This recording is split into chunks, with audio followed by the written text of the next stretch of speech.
الحمد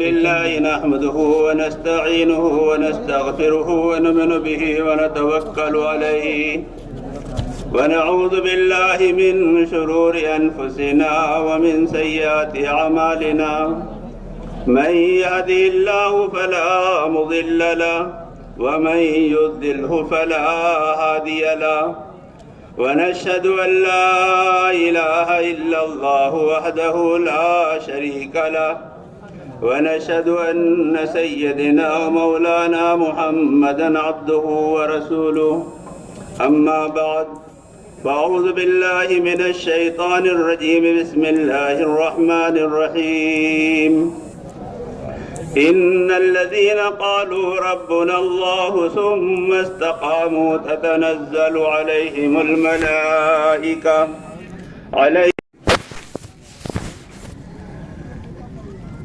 دل آپ کو مبارکباد دینے کے لیے بے چین ہے۔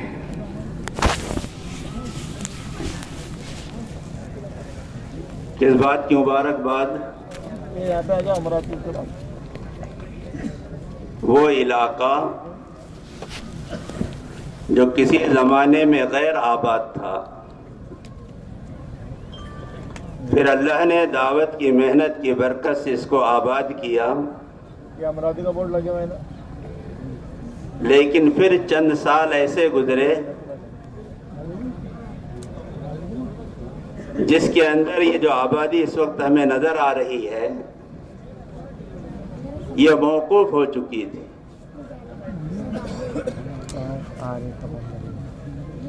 اس سے پہلے تقریباً 18 یا 19 میں کون سا نہیں ہوا تمہارا احمد ڈاکٹر صاحب کا 2018 میں مولانا احمد لاٹ صاحب یہاں تشریف لائے اور اس وقت ایک پروگرام ہوا تھا، ایک اجتماع ہوا تھا، لیکن وہ 4 دیواری میں تھا۔ دین کے تعلق سے، اس دین کی محنت کے تعلق سے، دین اور دین کی محنت کے تعلق سے شروع ہی سے ایسا ہوا ہے۔ حق کی محنت کے ساتھ یہ ہوتا ہے کہ وہ قسم پرسی میں شروع ہوتا ہے، قسم پرسی میں شروع ہوتا ہے، اس کا کوئی یار و مددگار نہیں ہوتا، اور تاریخ اپنے آپ کو دہراتی ہے۔ بدا الاسلام غریبا وسیکون کما بدا، کہ اسلام شروع میں تو اجنبی ہوتا ہے، پھر دھیرے دھیرے دھیرے اس کی اجنبیت ختم ہوتی ہے، اور حالات تو آتے ہیں، تاریخ اپنے آپ کو دہراتی ہے۔ وَتِلْكَ الْأَيَّامُ نُدَاوِلُهَا بَيْنَ النَّاسِ، تو یہ ہوتا ہے۔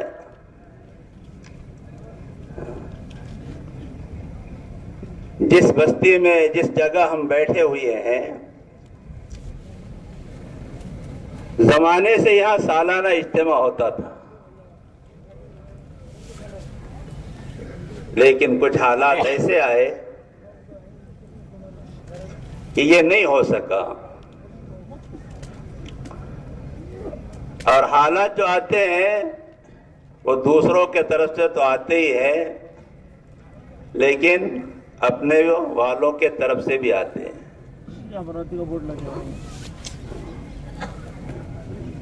اور اپنوں کے طرف سے جو حالات آتے ہیں وہ دوسروں کے طرف سے آنے والے حالات سے سنگین ہوتے ہیں۔ اس میں اچھے اچھوں کے قدم لڑکھڑا جاتے ہیں، لیکن اللہ جزائے خیر دے، خاص طور سے بلڈانہ ضلع والوں کو واقعتاً دل سے دعا نکلتی ہے کہ انہوں نے ہمت کی، کوشش کی اور اللہ کے اعتماد پر اپنے قدموں کو بڑھایا، حالات تو آتے ہیں، لیکن مومن حالات سے متاثر نہیں ہوتا۔ جس کا اعتماد اللہ کی ذات پر ہو، اللہ کے خزانوں پر ہو، اور جس کے دل میں اللہ اس کے رسول کی محبت ہو،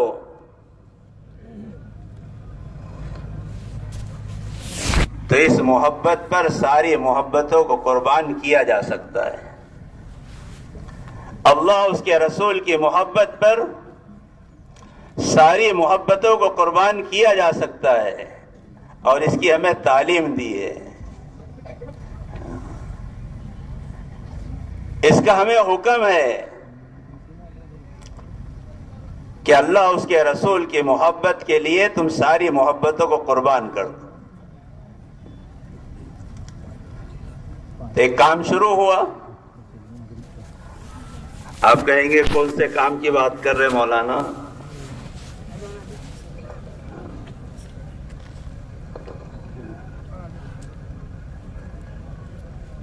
دیکھو حدیث میں آتا ہے کہ اسلام بھی پرانا ہو جاتا ہے، دھندلا ہو جاتا ہے۔ فضائل عمل میں پڑھے ہوں گے آپ لوگوں نے، اسلام بھی دھندلا ہو جاتا ہے، پرانا ہو جاتا ہے، جیسے کپڑے کے نقش و نگار پرانے ہو جاتے ہیں۔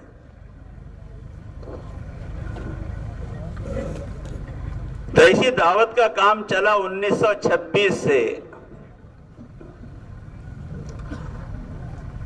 چلتا رہا، ترقی ہوتی رہی، اور ترقی اس کی عروج پر پہنچی۔ تو پھر اس کو گھن لگنا شروع ہوا، پھر اس میں دھندلاپن آنا شروع ہوا، اور یہ گھن کا لگنا، دھندلاپن آنا دوسروں کے طرف سے نہیں، گھر کو آگ لگ گئی گھر کے چراغ سے۔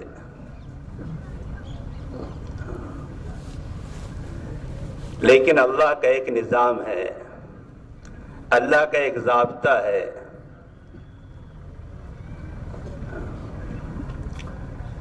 کہ جس بھی دور میں جب بھی ایسا ہوا،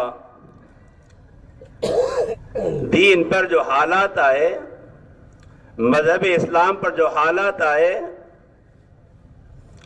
تو ایسا نہیں ہوا کہ ان حالات کی نظر وہ ہو گیا ہو۔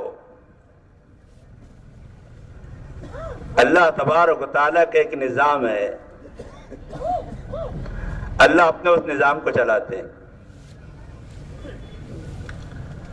اور اللہ ایسے بندوں کو کھڑا کرتے ہیں جو دھندلے پن کو دور کرنے کی فکر میں، اور وہ جو نقش و نگار پرانے ہو گئے ہیں، اس پر جو دھول جم گئی ہے، اس کو صاف کرنے کے لیے کمر بستہ ہوتے ہیں، اور وہ کسی ملامت والے کی ملامت کی پرواہ نہیں کرتے۔ اللہ ایسا کرتے ہیں، یہ اللہ کا نظام ہے۔ کیوں نظام ہے؟ اللہ نے دین کی حفاظت کا ذمہ اپنے ذمے لے رکھا ہے، اِنَّا نَحْنُ نَزَّلْنَا الذِّكْرَ وَإِنَّا لَهُ لَحَافِظُونَ، کہ یہ دین اللہ کا دیا ہوا ہے، اللہ نے اس کی حفاظت کا ذمہ لیا ہے، تو اپنے دین کی حفاظت کے لیے اپنے بندوں کا انتخاب کرتے ہیں، اور پھر اللہ ان کی مدد کرتے ہیں۔ تو قرآن کا وعدہ ہے، ان تنصر اللہ ینصرکم، کہ اگر تم اللہ کے دین کی مدد کرو گے، اللہ کے دین کی مدد کرو گے، تو اللہ تمہاری مدد کرے گا، یہ لازم ہے، ملزوم ہے۔ کس کا دین؟ بولو نا، اللہ کا دین۔ اللہ کے دین کی مدد کرنے والوں کی اللہ مدد کریں گے، یہ اللہ کا وعدہ ہے۔ اور دین کس کا ہے؟ اللہ کا ہے۔ کس کے ذریعے سے آیا ہے؟ محمد رسول اللہ صلی اللہ علیہ وسلم کے ذریعے سے آیا ہے۔ اس لیے دین کی تعریف علماء کہتے ہیں ما جاء بہ النبی صلی اللہ علیہ وسلم، کہ اللہ کے نبی اللہ کے پاس سے جو چیز امت کے لیے لائے ہیں وہ دین ہے۔ اس لیے دین تو اللہ اس کے رسول کا ہے بس۔ اور جو چیز اللہ اس کے رسول کی ہوتی ہے اس پر حق ہر اللہ اس کے رسول کے ماننے والے کا ہوتا ہے۔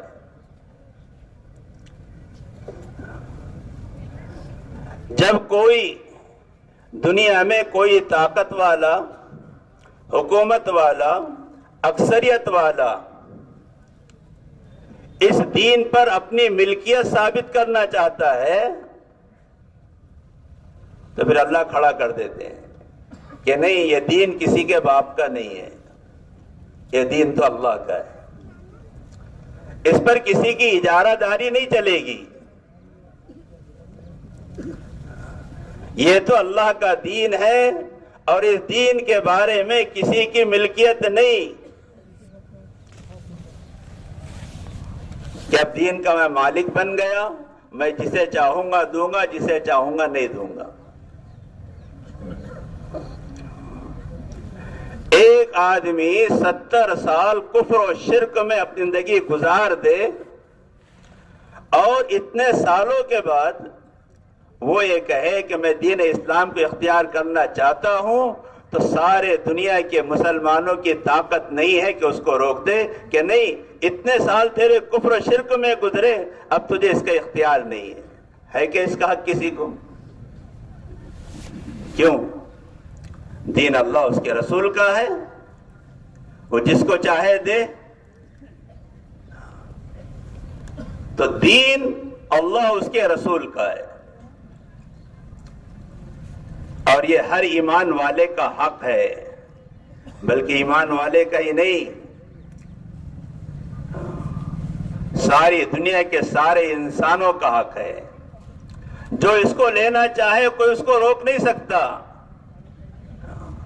اگر روکا تو اس سے بڑا ظالم دنیا میں کوئی نہیں ہو سکتا۔ تو دین کی حفاظت کا ذمہ اللہ نے لیا۔ تو ایسی محنت چل رہی تھی دین کی، اور یہ دین کی محنت اللہ والوں کی قربانیوں سے، ان کے اخلاص والے جذبے سے، ان کی اپنی جان و مال کی قربانیوں کے ساتھ، امت کی ہمدردی اور خیر خواہی کے جذبے کے ساتھ، اور اللہ کو راضی کرنے کی نیت کے ساتھ جب یہ چیز ہو رہی تھی تو ان کی محنتوں کو اللہ قبول کر رہا تھا اور اس کی محنت سے نتائج ظاہر ہو رہے تھے۔ لیکن اخلاص والوں میں جب اغراض والے گھس جاتے ہیں، مولانا عمر صاحب پالنپوری رحمۃ اللہ علیہ کا بڑا زبردست بیان ہے اس کے اوپر، جو حضرت عثمان رضی اللہ عنہ کے دور کو وہ کھولتے تھے، تو اس وقت وہ فرمایا کرتے تھے جب اغراض والے اخلاص والوں میں گھس جاتے ہیں تو فتنے پیدا ہوتے ہیں۔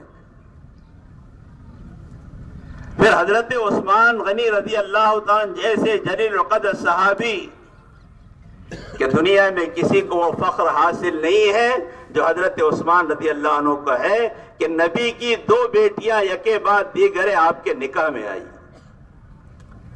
پھر ان کو بھی شہادت کا جام پینا پڑتا ہے۔ تو تاریخ اپنے آپ کو دہراتی ہے، تاریخ اپنے آپ کو دہراتی ہے۔ یہ اس زمانے میں ہوا خیر القرون کے زمانے میں، تو ہم تو شر القرون کے زمانے میں، ایسا نہیں بولنا چاہیے۔ نہ نبوت سے بہت دور کے زمانے میں ہے، تو ہمارے زمانے میں کیوں نہیں ہوگا؟ جس کے نتیجے ہم اور آپ دیکھ رہے ہیں کہ دعوت کی وہ محنت جو اخلاص کے ساتھ، قربانیوں کے ساتھ، امت کی ہمدردی کے ساتھ چل رہی تھی اور اہل حق علماء کی تائید کے ساتھ چل رہی تھی، جب وہ محنت اخلاص سے خالی ہوئی، قربانیوں سے خالی ہوئی، ہمدردی اور خیر خواہی کے جذبوں سے خالی ہوئی اور علماء حق کی تائید سے خالی ہوئی، تو پھر وہ نتیجے ہیں جو ہم اور آپ دیکھ رہے ہیں۔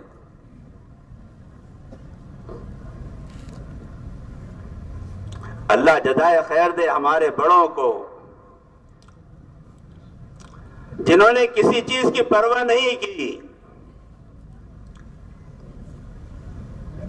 جن کی زندگیاں دعوت میں کھپی، جنہوں نے اپنا رات دن کا اوڑھنا بچھونا دعوت کے کام کو بنایا، جنہوں نے اپنا سب کچھ لٹایا دعوت کے کام کے لیے، جب یہ سارے حالات دیکھے تو اپنے آپ کو الگ کیا۔ حالات آئے، پریشانی آئی، لیکن ان ساری چیزوں کو برداشت کیا۔ شروع میں ایسا لگ رہا تھا کہ ارے ان کا تو اب کوئی پرسان حال ہی نہیں رہا،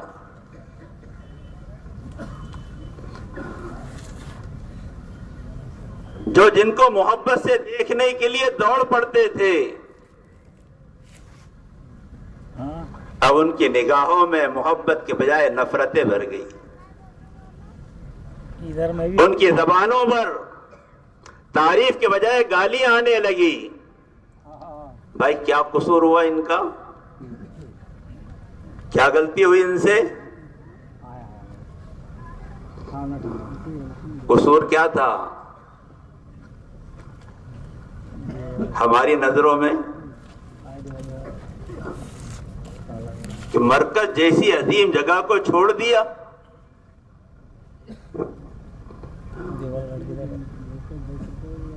یہی قصور تھا۔ سوال یہ ہے کیوں چھوڑا؟ سوال یہ ہے کیوں چھوڑا؟ آپ کو کسی حدیث میں، کسی قرآن کی کسی آیت میں یہ بات نہیں ملے گی کہ جو مرکز بنتا ہے دین کی محنت کا وہ قیامت تک کے مرکز رہے گا۔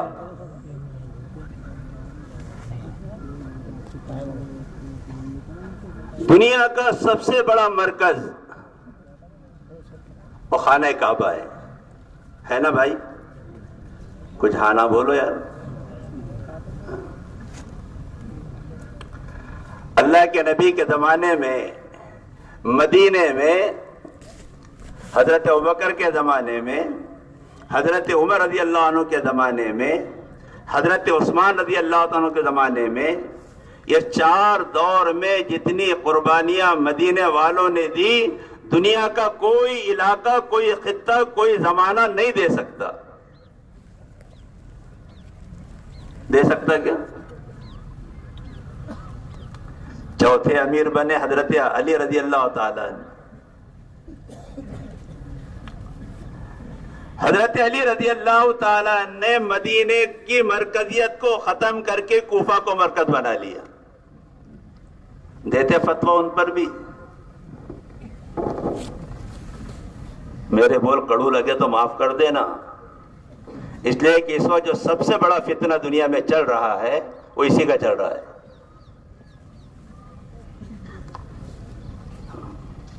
ہم اس دور سے گزر رہے، بولے جماعت کو واپس کرے، کیوں واپس کرے؟ مرکز کے مشورے سے نہیں آئی تو بھائی مرکز مشورے کو آپ نے خرید لیا، وہ آپ کی ملکیت ہے۔ آپ مشورہ کریں تو مشورہ ہے، اور ہم مشورہ کریں تو وہ مشورہ نہیں ہے۔ کب مرکز سے نہیں آئی؟ بھائی مرکز کی کیا حیثیت ہے؟ اسی لیے آپ پرانے سارے اکابرین کے خطوط اٹھا کر دیکھو. یہ ہمارے 2000 سے پہلے کے جتنے بھی خطوط ملیں گے آپ کو، کسی اکابر نے اپنے خط میں مرکز نہیں لکھا، ہمیشہ لکھا بنگلے والی مسجد حضرت نظام الدین. ان کی فراست کی داد دینا چاہیے.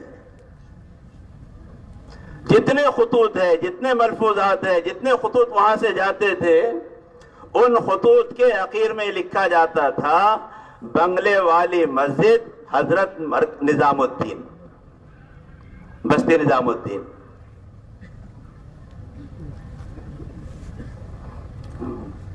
سارے ایمان والوں کا مرکز صرف خانہ کعبہ ہے. اسی لیے سب کو حکم ہے اپنا رخ کدھر کرو؟ بولو نا بھائی، کعبے کی طرف. اس لیے مسلمانوں کو اہل قبلہ کہا جاتا ہے. مسلمانوں کو اہل قبلہ کہا جاتا ہے. اب قبلہ بدل گیا تو اب جو ہمارے قبلے کی طرف رخ نہ کرے وہ مسلمان ہی نہیں، اس کی جماعت بھی مسلمان نہیں، وہ چاہے کتنے دعوے کرے. کیوں؟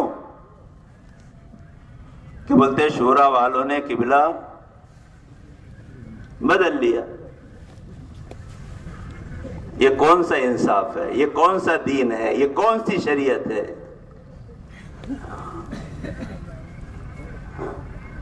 مرکز، لفظ مرکز،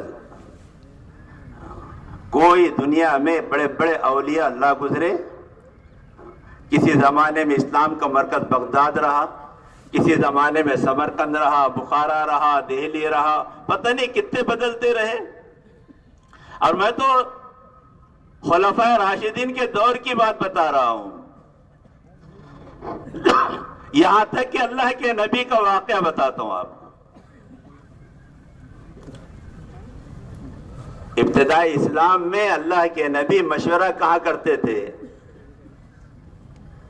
خانہ کعبہ میں کرتے تھے. لیکن جب پابندی آ گئی، یہاں نماز نہیں پڑھ سکتے، یہاں نماز پڑھنے کی اجازت نہیں ہے، نکلو یہاں سے، جاؤ.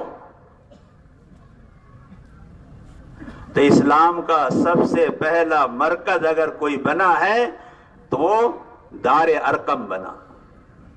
اب مشورے یہاں ہوتے تھے، ایمان والوں کی تعلیم و تربیت یہاں ہوتی تھی. اللہ کے نبی نے خانہ کعبہ کو چھوڑا، جس مرکز کو اللہ نے مرکز بتایا ہے. اللہ کے نبی نے اس کو چھوڑا. کیوں؟ کہا یہ لوگ کام نہیں کرنے دیتے صحیح طریقے پر، اس لیے اس کو چھوڑو. اور دار ارقم کو آپ نے مرکز بنایا اور وہاں سے کام چلا ہے. اصل میں آج کل جو جہالت ہے نا، وہ بغیر علم کی جہالت نہیں ہے. وہ قاری ظہیر صاحب تھے، اللہ انہیں غنی کے رحمت کرے. وہ کہتے تھے ایک جہالت ہوتی ہے نہ جاننے کی، اور ایک جہالت ہوتی ہے غلط جاننے کی. ایک جہالت ہوتی ہے نہ جاننے کی، اور ایک جہالت ہوتی ہے غلط جاننے کی. اس کی مثال دیتے تھے. وہ مثال کیا دیتے تھے؟ کہ ایک بکری جا رہی ہے. اس نے ایک آدمی سے پوچھا کسی نے، بھائی یہ جانتا ہے تو یہ کیا ہے؟ تو حضرت کہتے تھے ایسا اس نے 4 مرتبہ چشمہ اٹھایا دیکھا، 4 مرتبہ چشمہ اٹھایا دیکھا، اور پھر کہا ہاں میں جانتا ہوں. کہا کیا ہے؟ کہا یہ کتا ہے. کیا ہے؟ جان رہا ہے، لیکن کیسا جان رہا ہے؟ غلط جان رہا ہے. تو میرے ایک ساتھی نے کہا، ایک جگہ میں نے مثال دی تو بولے مصاحب کتا اور بکری کی مثال دی، آپ نے کتے اور شیر کی کیوں نہیں دے دیے؟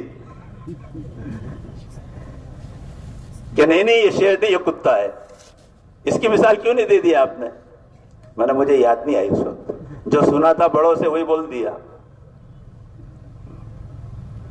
بزرگوں، دین کا کام ہے، یہ دین کی محنت ہے،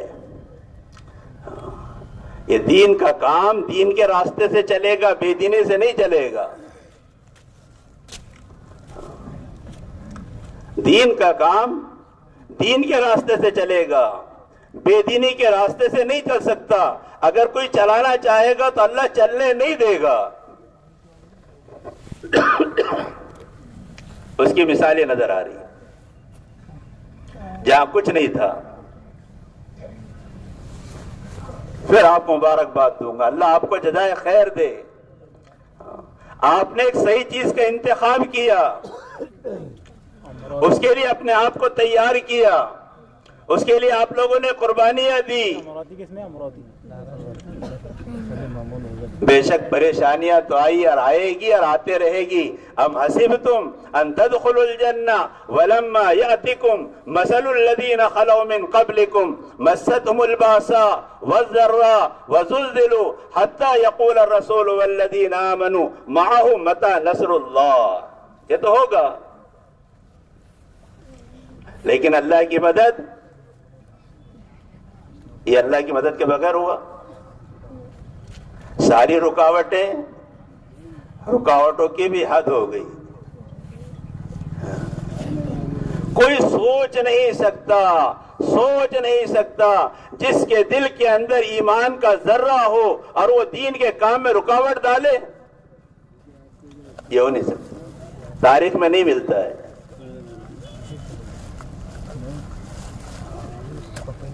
یہ تو بات ہے، لوگوں نے اپنے نظریات پیش کیے ہیں،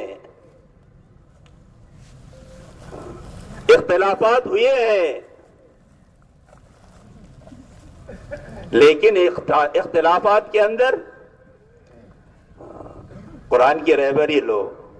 وَلَا يَجْرِمَنَّكُمْ شَنْآنُ قَوْمٍ عَلَىٰ أَلَّا تَعْدِلُوا اعْدِلُوا هُوَ أَقْرَبُ لِلتَّقْوَىٰ۔ کسی کی دشمنی میں اتنا حد سے مت بڑھو کہ یہ بھی مت دیکھو دین پامال ہو رہا ہے۔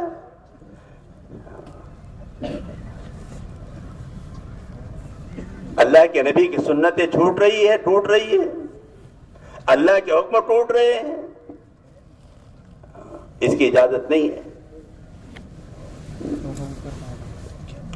عصبیت،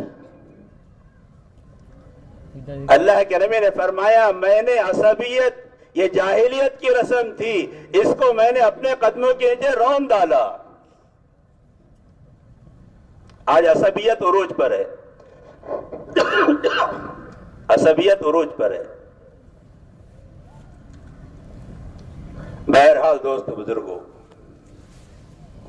عرض یہ کرنا ہے، کام وہی ہے جو کام حضرت مولانا الیاس صاحب رحمۃ اللہ علیہ نے، حضرت مولانا انعام الحسن صاحب رحمۃ اللہ علیہ نے، حضرت مولانا یوسف رحمۃ اللہ علیہ نے کیا تھا، اور حضرت مولانا یوسف رحمۃ اللہ علیہ یا مولانا الیاس صاحب رحمۃ اللہ علیہ فرمایا کرتے تھے، کام کی ایسی حفاظت کرو جیسی اپنی کنواری بیٹی کی حفاظت کرتے ہو۔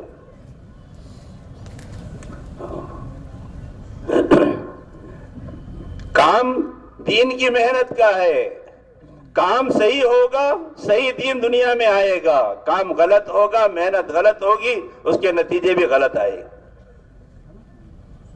اس لیے ہم اللہ کا شکر ادا کریں، 2 رکعت صلاۃ شکرانہ پڑھے کہ اے اللہ تو نے ہمیں صحیح رخ پر ڈال دیا۔ دین تو خیر خواہی کا نام ہے، دین تو محبتوں کے بانٹنے کا نام ہے۔ بزرگوں، دین کا کوئی بھی شعبہ، دین کا کوئی بھی شعبہ، چاہے مدارس کا ہو، مکاتب کا ہو، خانقاہ کا ہو، تصنیف و تالیف کا ہو، درس و تدریس کا ہو، دعوت و تبلیغ کا ہو، دنیا دین کا کوئی بھی شعبہ نفرتوں کے ساتھ نہیں چلتا۔ اگر کسی بھی شعبے میں نفرتیں ہیں تو یہ سمجھ لو یہ دین کا کام نہیں کر رہا ہے، یہ کوئی اور کام کر رہا ہے۔ اس لیے کہ آقا نامدار سرکار دو جہاں حضرت محمد مصطفیٰ صلی اللہ علیہ وسلم نے فرمایا الدین النصیحہ، دین تو خیر خواہی کا نام ہے، اور اللہ نے اپنے نبی کے بارے میں فرمایا وما ارسلناک الا رحمتا للعالمین، ہم نے آپ کو سارے جہانوں کے لیے رحمت بنا کر بھیجا ہے۔ یہ زحمت کہاں سے آ گئی؟ یہ نفرت کہاں سے آ گئی؟ اگر نفرتوں کے ساتھ کام ہو رہا ہے تو میں تو اس کو ڈنکے کی چوٹ پہ کہتا ہوں کہ جو کام نفرتوں کی بنیاد پر ہو وہ دین کا کام ہو نہیں سکتا ہے، کوئی اور کام تو ہو سکتا ہے، اس لیے کہ دین کا کام تو محبتوں سے ہوتا ہے۔ اللہ کے نبی مدینہ آئے تو آپ نے کیا کام کیا؟ ایک طرف مہاجر ایک طرف انصار ہے، سب سے پہلا کام آپ نے مواقات کا کروایا، بھائی چارے کا، کہ ایسا نہ ہو کہ مہاجر اپنے آپ کو الگ سمجھے اور انصار اپنے آپ کو الگ سمجھے، اگر یہ دونوں الگ ہو گئے تو کام کا ستیاراس ہو جائے گا۔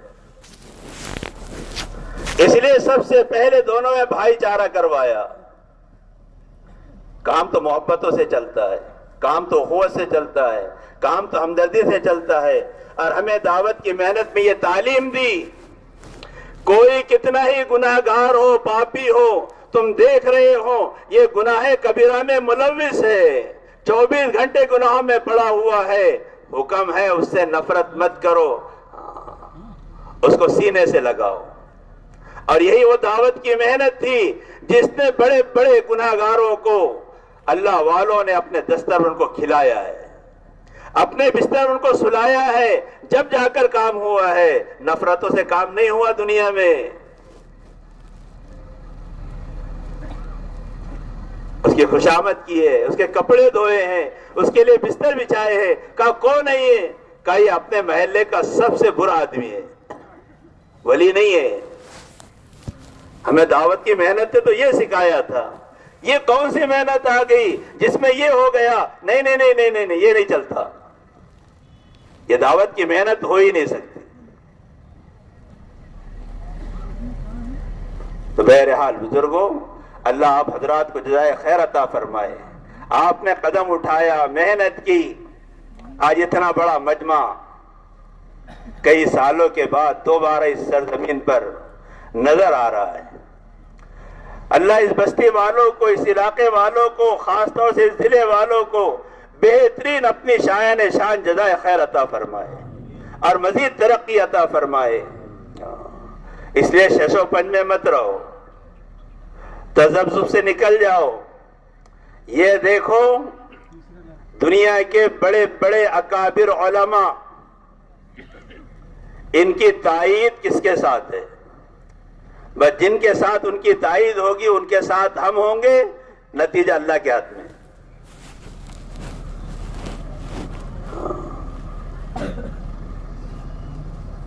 علماء حق، بڑے بڑے علماء، چاہے وہ تصوف کی لائن کے ہو، چاہے مدارس کی لائن کے ہو، چاہے کتابت کے لائن کے ہو، جتنے بھی ہیں، ان کی تائید کس کے ساتھ ہے؟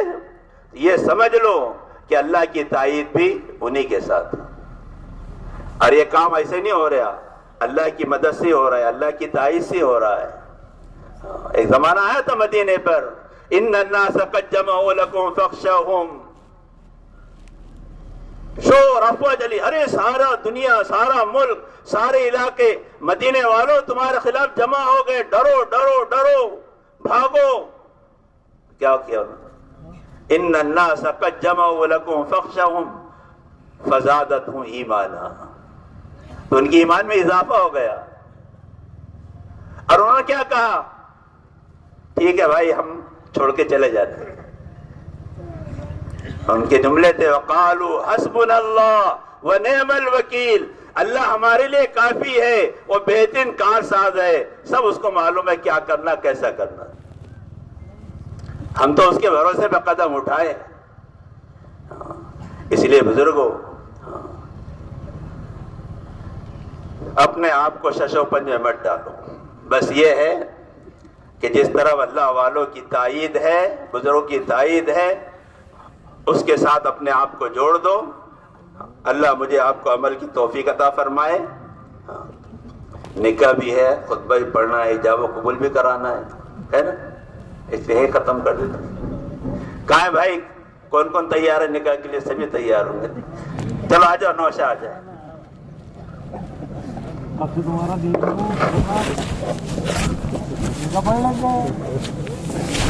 وکیل آ جائے, وکیل نوشا اور وکیل آ جائے. آ جاؤ ادھر.